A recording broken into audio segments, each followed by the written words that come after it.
On today's video, I'll show you how you can upgrade your Locosound engine to a Protosound engine. I found this awesome subway set for a really cheap price locally, but it was a Locosound engine, and I knew at some point in the future I wanted to upgrade this to Protosound. We're going to do that today on this video.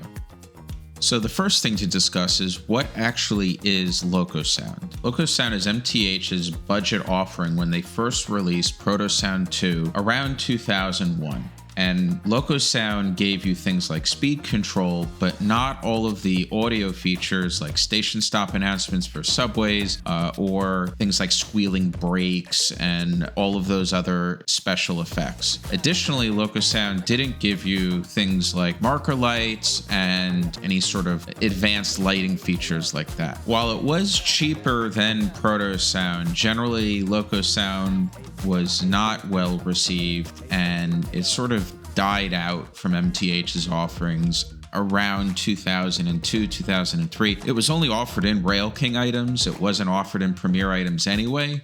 And then they just transferred over fully to offering only Protosound 2 engines. It becomes obvious why they stopped offering it when you hear the sounds from a Locosound engine. Before beginning this project, please make sure to help the algorithm by liking and subscribing this video. First thing we're going to do is take a look at the wiring diagrams for both the Locosound engines and the Protosound 2 engines. The first thing we're going to do is cross out the smoke unit. There is no smoke unit in a subway. Next, let's take a look at the motor circuit. We can see the Protosound 2 motor circuit is the same as the Locosound circuit, so we can ignore any changes there.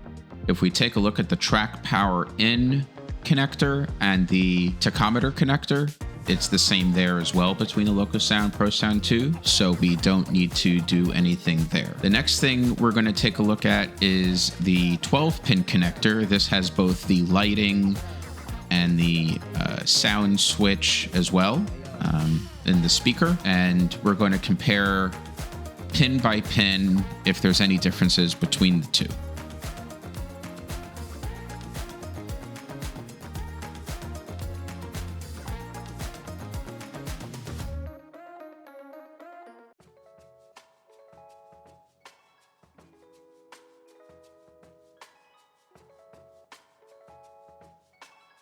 After going through each pin, it looks like only 6 and 7 have slight differences. Ultimately, what we want to make sure off the 12-pin connector is that 6 and 7 have independent wires that we can put directly to the speaker. With that being said, all the other connectors are direct inputs, so we're going to go and replace the Locosound board with a Protosound 3.2 stacker board with the 5-volt connectors, and the speaker with a 4-ohm speaker.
With everything plugged in, let's go take this over to the test track and try it out.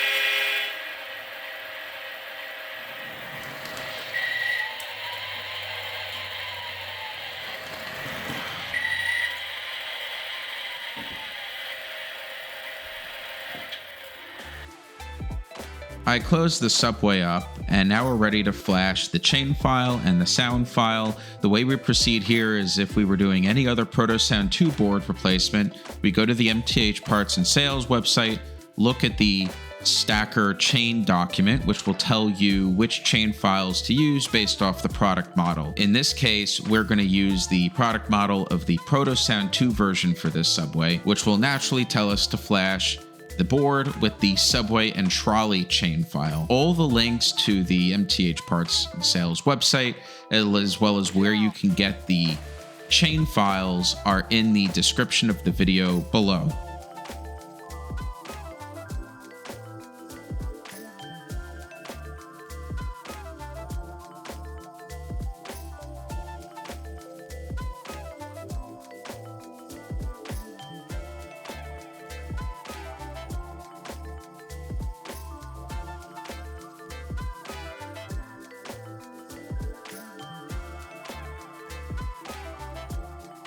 After the chain file has been flashed, we'll go to the MTH website for the Protosound 2 version of this subway, which is the R36 World's Fair set, and we'll download the Protosound 2 upgrade file, and that's the file we'll use to flash the sound set onto this engine.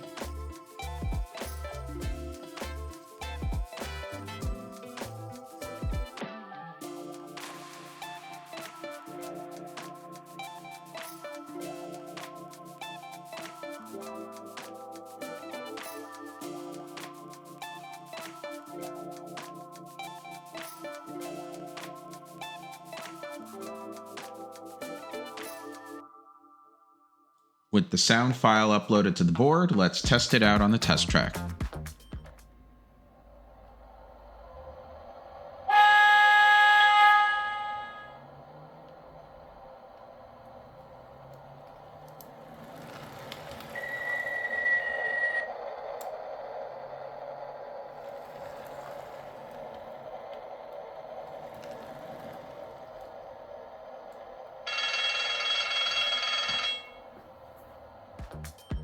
And that's it for today's video. Thank you so much for watching.